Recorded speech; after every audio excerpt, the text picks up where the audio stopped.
Olá, queridos, a paz do Senhor. Esse é o seu ADEC TV e você está no quadro Lições Bíblicas. Estamos começando hoje um novo trimestre da nossa Escola Bíblica Dominical. Nesse novo trimestre, que é o segundo de 2022, nós vamos estudar os valores do Reino de Deus.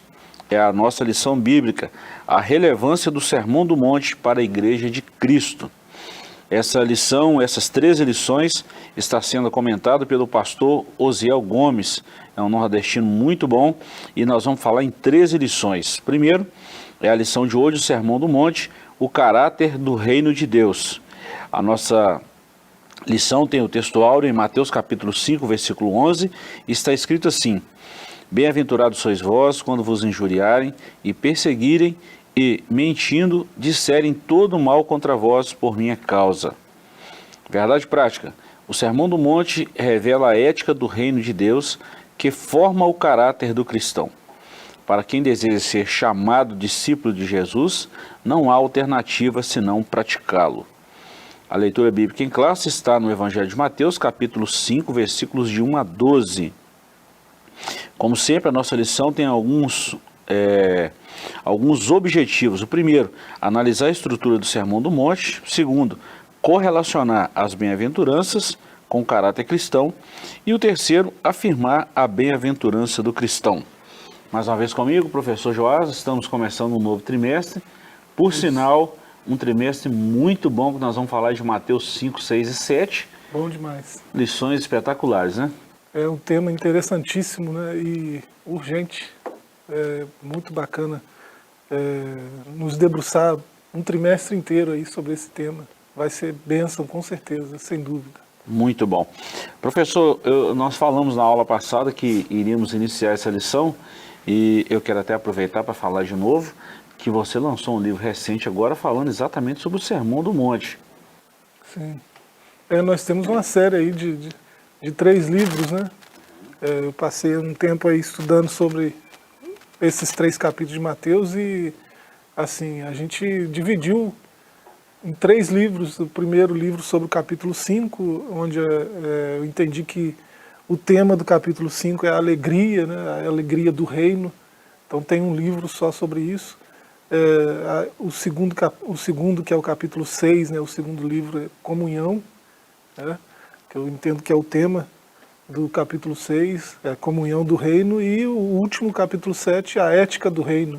Então nós temos esses 3 livros aí, o pessoal consegue na Amazon, no Wiclap, né, que é uma editora que imprime sob demanda, com a gente também, né, a gente tem aí à disposição.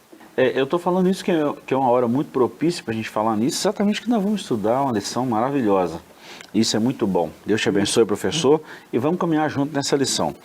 Bom, como a gente sempre faz, nós vamos dar uma visão panorâmica aqui. A lição primeira, geralmente, ela tem esse objetivo de dar uma visão panorâmica do que será o trimestre, mas deixa eu só citar as 13 lições.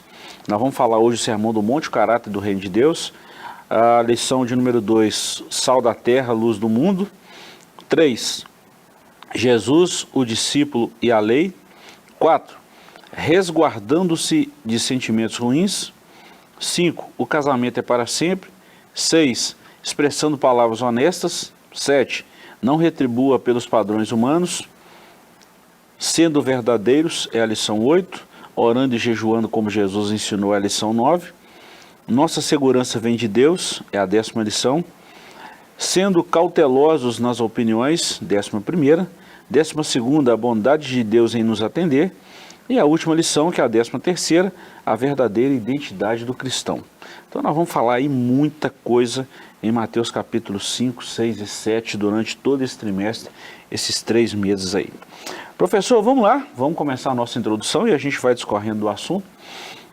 A palavra-chave dessa lição de hoje é a beatitude ou a bem-aventurança, e nós vamos trabalhar muito essa bem-aventurança nesses próximos meses aí, né? Isso aí.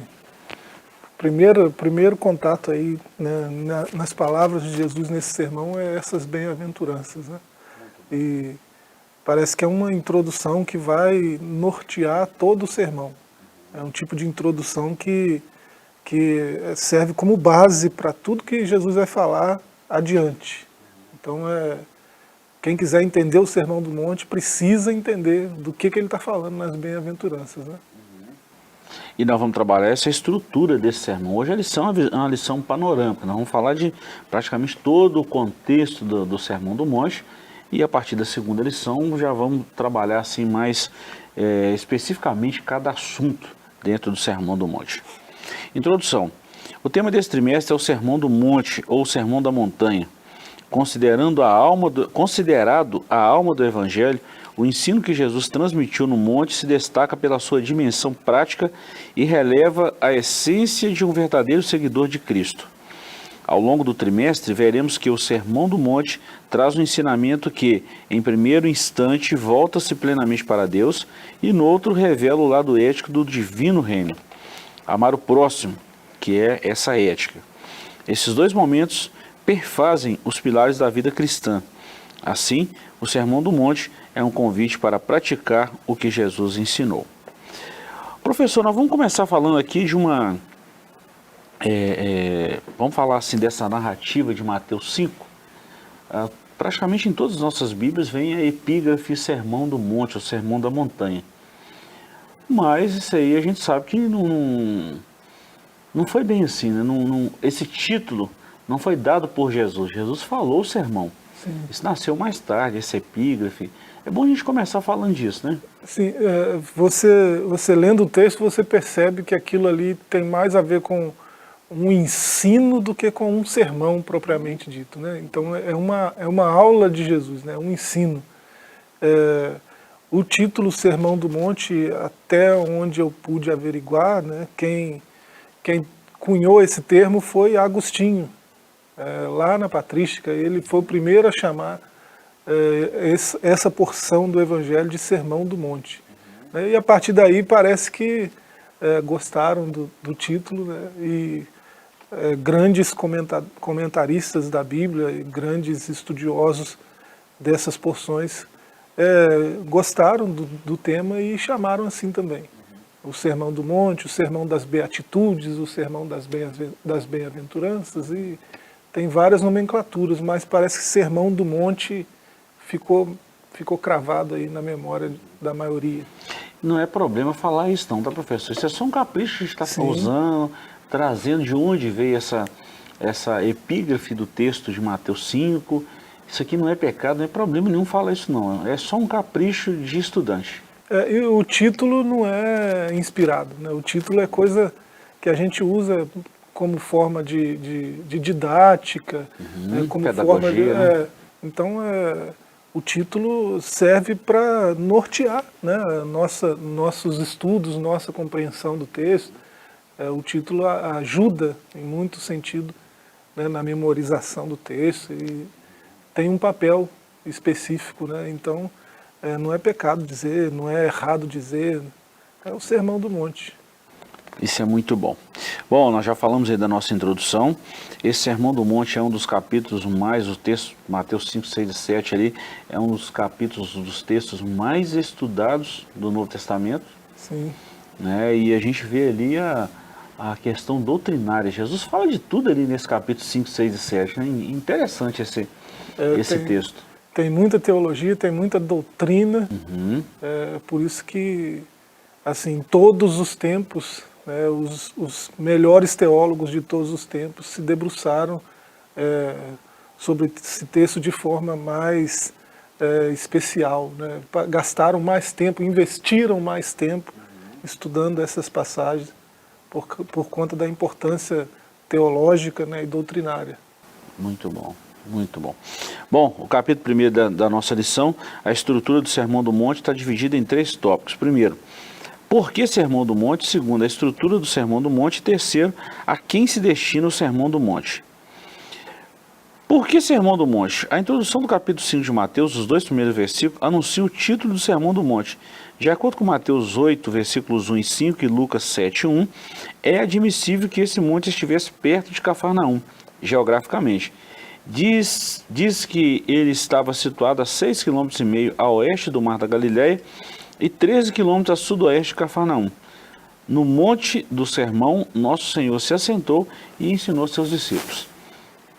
2 coisas que eu destaco: a geografia bíblica E vamos falar assim, o porquê Jesus escolheu esse monte para falar?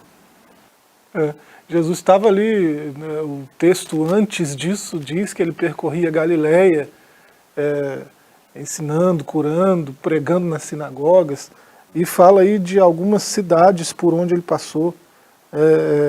Seguia uma grande multidão da Galileia, Decápolis, Jerusalém, Judéia e além do Jordão. Então ele percorreu essa região, né, pregando, ensinando, fazendo sinais, maravilhas, né, aqueles milagres que a gente conhece, que são narrados no Evangelho, e uma multidão passou a acompanhá-lo por onde ele ia. E ele sempre se compadecia da multidão, e ele escolheu essa região, esse lugar, né, possivelmente é mesmo ali perto de Cafarnaum, né, a região que está sendo narrada ali no capítulo 4 de Mateus, dá margem para a gente dizer que não é muito distante dali, né, daquela região. Então tem até hoje lá um monte chamado, né, o Monte das Beatitudes, né, chamado assim pelos cristãos, né? E ele compadeceu-se da multidão e escolheu um lugar mais adequado, né, onde ele falaria e todos teriam a possibilidade de ouvir, né? E ele dirige essa multidão para esse lugar e começa a ensinar. A prioridade ali são seus discípulos. Ele já escolheu 4 apóstolos, né? E tem alguns discípulos que já estão há mais tempo seguindo, então a prioridade é ensinar esses discípulos que o seguem, né? A multidão ouve por compaixão, ele quer espalhar o seu ensino para todos que estão ali, então ele procura um lugar mais adequado para isso. Eu achei uma observação muito boa que você fez agora aí. Primeiro, a questão geográfica, a posição do vento, as pessoas estão ouvindo, não tinha caixa de som igual a gente tem hoje, né? Acústica deve ser levada em conta, né? E precisava ter um pulmão muito bom para falar em alto e bom tom, e por aí vai. Outra coisa que eu destaco, professor, é que o pastor Zé é um bom professor, tá? O comentarista, ele é um ótimo professor. Ele tem 4 graduações. Ele é muito bom, muito tem bom. Tem uma pós aí de ensino superior, sim, né? Sim. Mestrado. Ele é bom, ele é bom. E isso dá peso ao comentário. E outra coisa que eu destaco aí, o início de Mateus, do Evangelho de Mateus, Mateus escreve para os judeus, ok? Então, quando a gente pega o capítulo 1, 2 e 3 ali, Mateus se concentra na genealogia, no nascimento de Jesus, o primeiro contato ali, a revelação, a encarnação do verbo e a aparição dele entre os homens, né?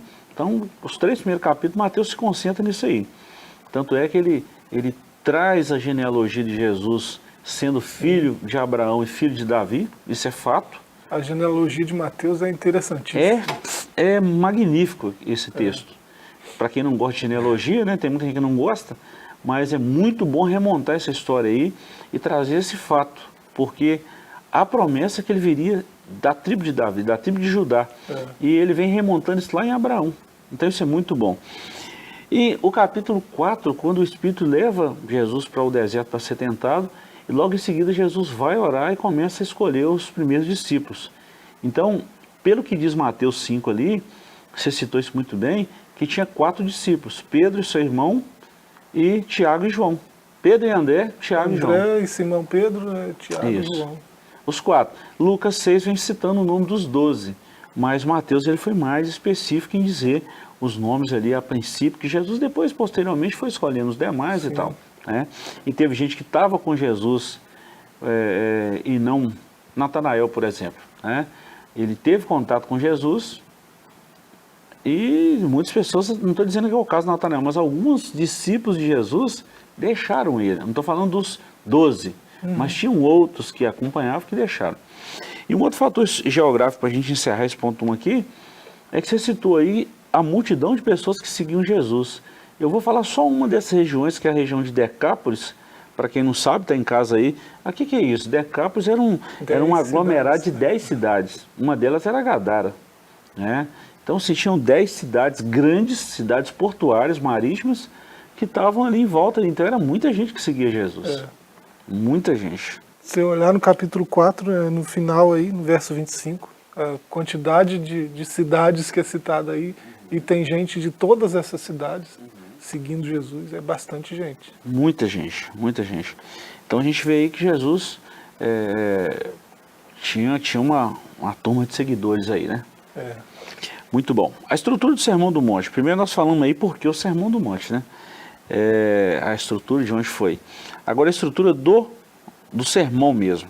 Para alguns estudiosos, o Sermão do Monte se fundamenta na narrativa que começa em Mateus 1, versículos 4 a 16. O desdobramento dela envolve a genealogia de Jesus, os 7 cumprimentos proféticos que aparecem nesse evangelho. Então nós estamos falando aqui do Emanuel, o nascimento em Belém, o chamado do Egito, o choro de Raquel, o chamado Nazareno, João Batista, uma grande luz. Então o Sermão do Monte é basicamente isso aqui. Então Jesus no Sermão do Monte ele fala das bem-aventuranças, o sal e a luz, que Jesus é o cumprimento da lei, atos de justiça, declaração de sabedoria, e a gente vê essa narrativa aí tudo em Mateus 5. Sim. Mateus 5 traz essa base, né, para o sermão, e a base está no caráter do reino. Existe um caráter fundamental do reino de Deus, e aqueles que fazem parte do reino, de alguma forma, desenvolvem esse caráter e manifestam esse caráter em sociedade. Então, essas bem-aventuranças nada mais são do que a manifestação desse caráter do reino de Deus naqueles que compõem esse reino, né? Porque aí tem uma teologia aí do reino inaugurado, né? É algo um pouco mais complexo, não dá tempo da gente comentar aqui, mas o reino de Deus já veio, já está no meio da igreja, daqueles que seguem a Cristo, né? Então, no meio desse reino, o caráter do reino já se manifesta, né? Já é efetivo o caráter do reino e a sua manifestação entre esses que compõem o reino. E as bem-aventuranças é a manifestação desse caráter. Eu fico fascinado, professor, com o tanto de informação só no capítulo 5 de Mateus. Isso. Os 13 primeiros versículos, quando Jesus fala das bem-aventuranças, você já traz um estudo assim para a gente debruçar e falar e muito tempo sobre isso. Só os 3 primeiros versículos.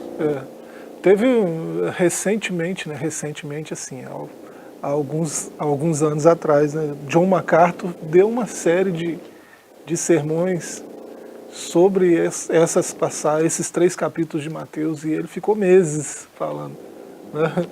Ele ficou meses falando, e só nesses primeiros 13 versículos ele ficou semanas falando. Então o conteúdo é muito rico teologicamente e doutrinariamente também. A igreja podia gastar mais tempo sobre esse conteúdo, e com certeza nós cresceríamos, né, como igreja substancialmente se a gente debruçasse mais tempo sobre esse ensino de Jesus. É a base, né, professor? A gente vê ali a base do Evangelho, em todos os sentidos. Isso é muito bom. Bom, o nosso tempo está terminando nesse primeiro bloco aqui. Deixa eu dar uma corrida aqui para a gente falar a quem destina o Sermão do Monte, que é o tópico 3º aí. Os ensinamentos ou o ensino do Sermão do Monte podem ser considerados princípios esboçados por Cristo, que revelam a verdadeira característica do seu reino messiânico. A princípio podemos dizer que o Sermão do Monte foi direcionado aos discípulos, e a gente vê isso aqui. Em Lucas 6,20 tem essa narrativa, e também em Mateus 5. Mas também a boa parte da multidão que ouvia. Claro que eles replicavam isso depois. Portanto, o Sermão do Monte é destinado a todo crente que nasceu de novo. Então a gente tem essa informação hoje para nós. Bom, professor, nós já falamos aí por que o Sermão do Monte de uma forma geográfica, né? Falamos aí a estrutura do Sermão do Monte, dessas bem-aventuranças, dos tópicos que foi trabalhado, e agora a quem se destina. E a gente já falou também que Mateus escreve para o judeu, né? Jesus está falando para os discípulos primordialmente, porque ele está falando de coisas aqui, como a gente já comentou, que são o caráter do reino, né? A ética do reino, a alegria que o cidadão do reino tem naturalmente só por ser cidadão do reino. Então ele está falando primordialmente para os discípulos.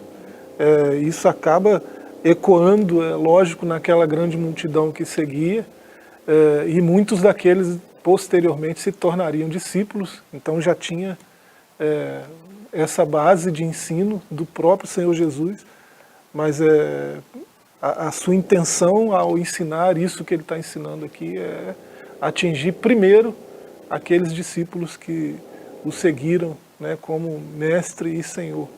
E é interessante, professor, quando a gente fala disso para os discípulos, exatamente a gente vê os três principais discípulos ali, os mais próximos, Pedro, Tiago e João, foram os primeiros a serem chamados e os primeiros que ouviram também o Sermão do Monte. Ou seja, a gente vê posteriormente os escritos desse discípulo, tanto que se aproxima dos escritos do próprio Jesus, da fala do próprio Jesus. Isso é muito bom. Muito interessante. Muito bom. Nós vamos dar uma pequena pausa aqui, vamos para o intervalo e voltamos já já com o segundo bloco dessa lição maravilhosa. Não saia daí que daqui a pouco a gente está de volta com mais esse comentário glorioso da Palavra de Deus.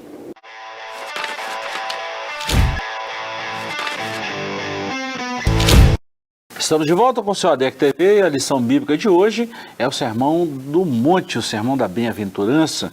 Nós estamos falando de Mateus capítulo 5.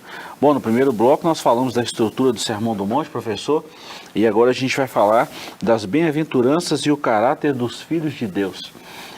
Já falamos que a estrutura do Sermão do Monte, Mateus capítulo 5, os 13 primeiros versículos ali já dá uma mensagem para a gente falar em muito tempo, um estudo na verdade, né?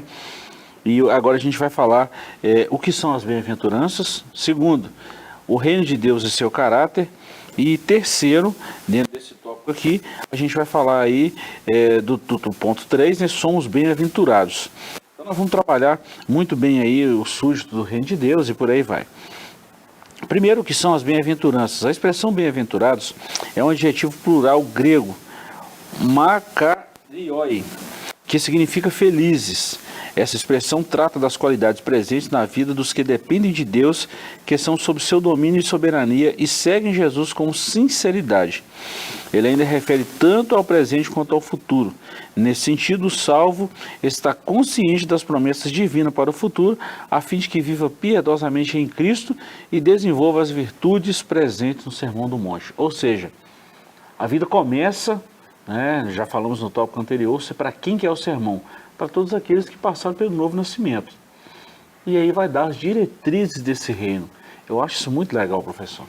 É muito bacana porque... Bacana não é uma palavra boa, né? É muito interessante porque a palavra que aparece aí no verso 3, né? Bem-aventurados. Quando começa de fato aí essas bem-aventuranças, Macário, né, está citado aí pelo comentarista, ela é uma versão grega da palavra Ashrei, do hebraico, né, que aparece bastante no Antigo Testamento. A gente lembra logo de cara do Salmo 1, bem-aventurado o varão. Aquilo ali ela tem um sentido plural e um sentido presente e futuro, né? Isso é muito interessante, porque o que o salmista, o que Jesus está dizendo aí com as bem-aventuranças é que é feliz, mas é uma felicidade plural, né? Então é uma felicidade múltipla, é feliz em aspectos diversos. E é agora e no futuro. Você passou a andar com Jesus, você passou a ser parte integrante do reino de Deus, né? Mateus usa reino dos céus, muito mais do que reino de Deus. Você passou a integrar esse reino, você já manifesta o caráter do reino, que é as bem-aventuranças. Então você é feliz, muito feliz, de forma múltipla, e a partir de agora para sempre, né? De agora para o futuro. Você não vai mais passar por infelicidade, porque até os momentos mais tristes, mais terríveis que você passa como cidadão do reino, você passa por eles com alegria.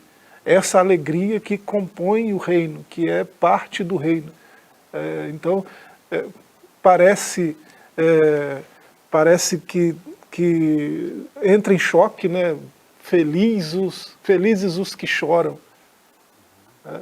parece que não faz muito sentido uma frase desse tipo, mas para o cidadão do reino faz todo sentido, né? Então é isso que Jesus está ensinando aí.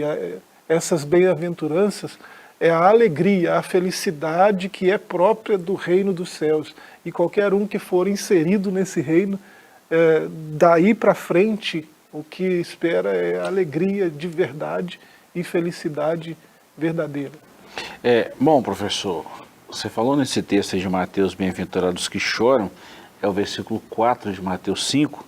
Eu voltei na leitura bíblica em classe aqui para a gente só dar uma frisada nessa coisa rápida. Bem-aventurados que choram, vírgula, aí faz a separação de uma frase para outra, né? Faz a conexão. Por que eles são bem-aventurados? Porque eles serão consolados. Aí, a conclusão disso aí, a gente vê aí no versículo 11, 12, principalmente o versículo 13, né? Exultai e alegrai-vos, porque é grande o vosso galardão nos céus, porque assim perseguiram os profetas que foram antes de vós. Então a gente vê a explicação. Olha o versículo 10. Bem-aventurados os que sofrem perseguição por causa da justiça, porque deles é o reino dos céus. Então sempre tem uma justificativa e tem a explicação disso aí. Então esse é o que nós falamos, esses 13 versículos são essenciais para todo cristão. O cidadão do reino, ele é feliz, ele se alegra até quando está sendo perseguido. E isso é muito comum, né? É estranho alguém que é cristão e não sofre perseguição nenhuma por causa de Cristo. Aí é estranho. O comum é desde a inauguração do reino aí até agora, sempre que alguém começa a andar com Cristo, ele sofre algum tipo de perseguição só porque anda com Cristo. E ainda assim ele é feliz, até na perseguição. A felicidade não depende de nada nesse mundo, depende do reino, de Cristo e seu reino. De estar em Cristo, de estar no reino. Muito bom, muito bom. Bom, professor, nós vamos falar muita coisa boa nesse trimestre. Essa lição promete muita coisa boa. O reino de Deus e seu caráter. Bom, nós falamos aqui as bem-aventuranças que são, e agora a gente vai falar do reino de Deus e o seu caráter. No Evangelho de Mateus, identificamos a chegada do reino de Deus e a pregação de Jesus a respeito do Evangelho do reino. Mas o que seria o reino de Deus? Na Bíblia, o reino de Deus é comparado a uma semente, a qual se desenvolve ao longo do tempo, de modo que podemos falar a respeito do seu reino presente e de um reino futuro. A expressão reino de Deus declara a soberania, o reinado e o governo de Deus atuando em tudo. E nós vamos falar aqui pelo menos 4 tópicos. Primeiro, o reino no coração, a expressão reino de Deus declara a soberania, o reino no coração, a chegada do reino como salvação, igreja, expressão do reino de Deus, e toda a criação e a volta do Senhor. São pontos do reino de Deus. Mateus, ele fala bastante sobre o reino, e ele está escrevendo para judeus, e ele tem o cuidado de usar o termo mais adequado para quem se dirige a esse tipo de público, e ele usa pelo menos 43 vezes a expressão reino dos céus, e ele usa pelo menos 5 vezes a expressão reino de Deus. Tem uma passagem lá em Mateus 19, que ele usa as duas expressões juntas, no mesmo texto. Eu não me lembro se é a altura do verso 23, por aí. Então ele usa essas duas expressões, mas ele dá preferência a reino dos céus por conta do público-alvo do seu evangelho. E esse reino, de acordo com o que Jesus mesmo está ensinando, ele vai se manifestar integralmente, né, num futuro já descrito nas profecias amplamente no Antigo Testamento e a partir de Jesus também, onde Jesus vai governar esse mundo literalmente, né, por 1000 anos, todos os povos vão se sujeitar ao seu governo, e aqui ele está dizendo que, em Mateus ele diz isso muito, que apesar desse reino ter essa perspectiva escatológica, ele já foi inaugurado, né, por Jesus mesmo, né, no meio dos seus discípulos, desses que são os primeiros embaixadores desse reino, para que o caráter do reino, a ética, a moral, a comunhão, a alegria do reino se manifestem através deles e o mundo tenha uma degustação, né? Uma primeira impressão do que vai ser esse reino quando Jesus vier de fato, né, para reinar literalmente sobre todas as nações. Muito bom isso aí, professor. E a gente vai concluir falando o seguinte, o súdito do reino. A primeira seção do Sermão do Monte destaca 8 qualidades que formam o caráter dos súditos do reino de Deus. Então nós estamos vendo o rei, o reino e o súdito, ou seja, a gente vê isso por completo aqui na terra. A gente vê o domínio de Deus no seu reino. Isso é fato, tá? Primeiro, quebrantamento, choro, mansidão, retidão, que é justiça, misericórdia, pureza, pacificação e perseguição por causa dos valores do reino. A gente vê isso aqui claro em Mateus 5. Sim. Quando a gente fala desse reino, nós estamos falando da expressão de Deus para esse homem. Ou seja, dá a impressão que Deus volta lá no princípio, né, naquele governo teocrático. Não dá a impressão disso, professor?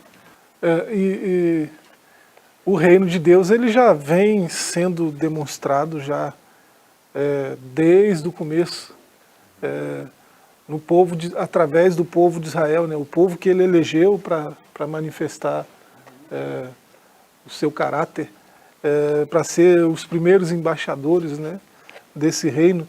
E assim, a gente já viu essa degustação que a gente está falando aqui, a gente já viu o governo de Deus nesse povo. Eles tiveram um governo teocrático, Deus governando a nação por um período extenso, e eles não gostaram muito dessa diferença. Por que a gente é tão diferente das outras nações? Nós queremos um rei. E assim, ainda no período dos reis, né, de Israel, a gente vê o reino de Deus se manifestando, porque quando alguém reinava sobre Israel de acordo com a vontade de Deus, Deus disse sobre Davi, por exemplo, né, achei a Davi meu servo, né, e Davi é segundo o coração de Deus, né, Deus declara isso, ele é segundo o meu coração. E os que vieram depois, né, que foram bons reis, reinaram segundo o seu pai Davi, né? Então segundo o coração de Deus, de acordo com a vontade de Deus. Então você vê o reino de Deus manifesto de várias formas já no Antigo Testamento. E aqui no Novo Testamento a gente vê através do ensino de Jesus, e por isso que a gente disse no começo sobre essa característica das bem-aventuranças serem manifestação do caráter do reino, porque há muita controvérsia e há muito mal entendido sobre o sentido dessas bem-aventuranças. Durante a história da igreja, muitos teólogos, muitos comentaristas entenderam equivocadamente, né? Essas bem-aventuranças são coisas que se eu fizer eu alcanço salvação, né? Os mais legalistas. Não é isso que Jesus está falando aqui nessas bem-aventuranças, é que eu tenho por obrigação agir assim se eu quiser fazer parte do reino de Deus, da igreja e tal.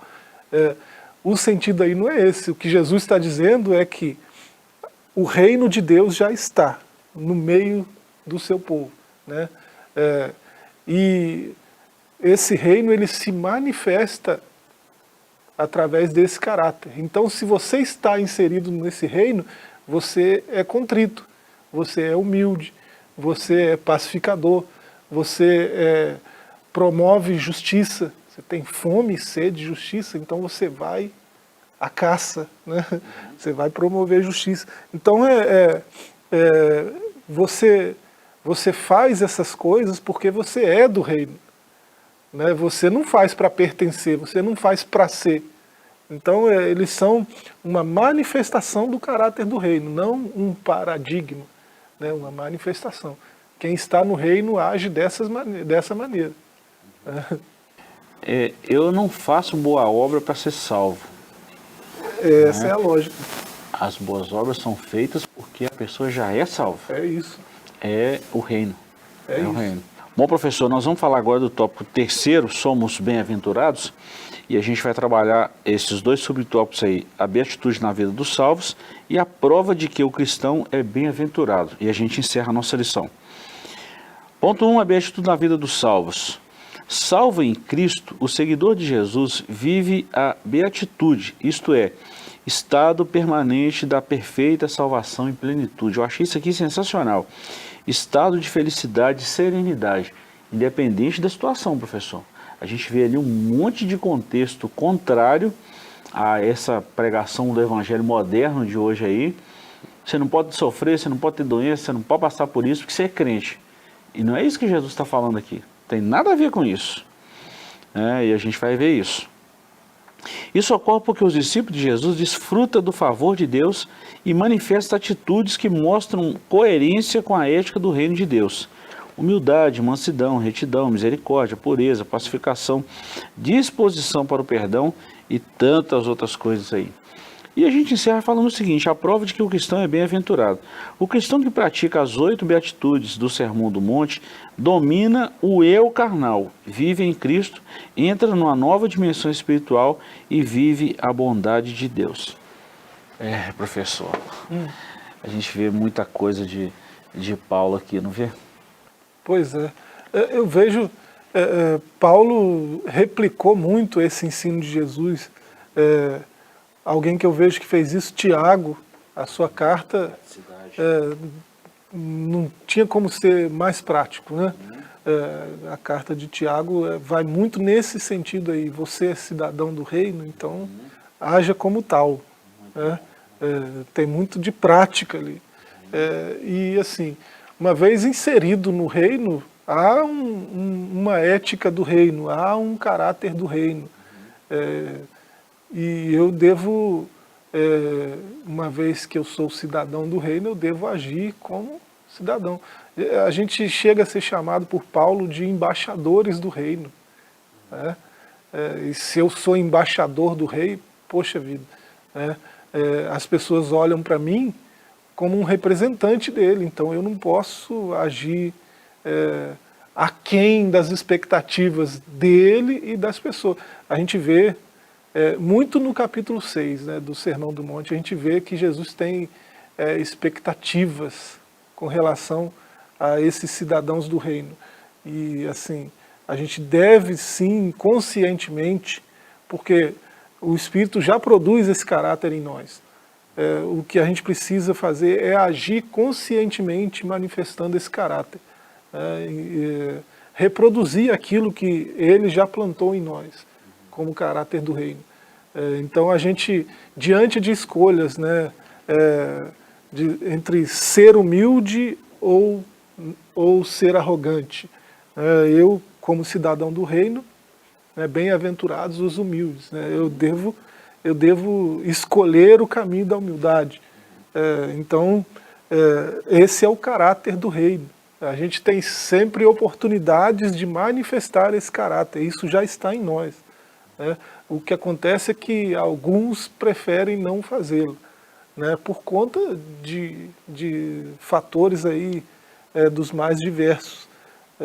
Que Deus nos ajude, né, a manifestar esse caráter do reino, a nos comportarmos como cidadãos do reino dos céus, que é a forma como Ele nos chamou, né, e é o caráter que Ele produziu em nós, que a gente manifeste isso para que o mundo saiba, né, que há um reino que já foi inaugurado. Nós vamos ser muito confrontados durante essa lição, professor. E um desses confrontos de Jesus para nós, seres humanos, é exatamente viver na contramão do que o mundo ensina, do que o mundo prega hoje. Então o Evangelho ele é muito confrontador. Sim. E a gente precisa estar disposto a entrar no reino, a fazer parte do reino, a deixar que o reino faça parte da nossa vida, e tudo vai mudar. Falar de humildade num mundo como esse, falar de mansidão num contexto que nós estamos vendo em pleno século XXI, onde as coisas, os valores estão invertidos, isso é quase que ser um retrógrado. Então, assim, A gente precisa, e que seja, né? E que as pessoas falem isso da igreja, falem isso do reino.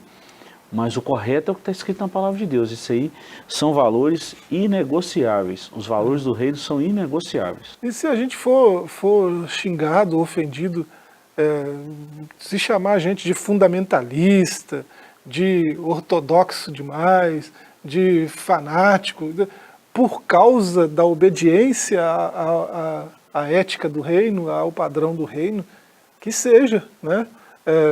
O próprio sermão aí, nas bem-aventuranças, termina dizendo que nós somos felizes, bem-aventurados, né? Se a gente for perseguido assim por causa da justiça do reino. Exultai-vos e alegrai-vos, porque é grande o vosso galardão. Né? Sair pulando, dando gritos de alegria. E não é isso que a gente vê hoje as pessoas choramingando os canta-fora, cheios de mimimi, porque alguém falou mal dele por causa de Cristo. Vai querer revidar e tudo mais. Então não vamos ser muito confrontados durante essa lição. É isso muito aí. bom. Nós queremos te agradecer pela companhia. Chegamos ao final dessa lição maravilhosa. Se Deus nos permitir, semana que vem estaremos de volta e queremos te fazer um convite. Continue conosco, tá? Venha participar de uma lição com a gente presencial em uma das nossas igrejas, espalhadas aí por toda Caratinga, e você aprenderá um pouco mais da palavra de Deus. Deus te abençoe, te guarde. Um forte abraço e até a próxima semana, se Deus nos permitir.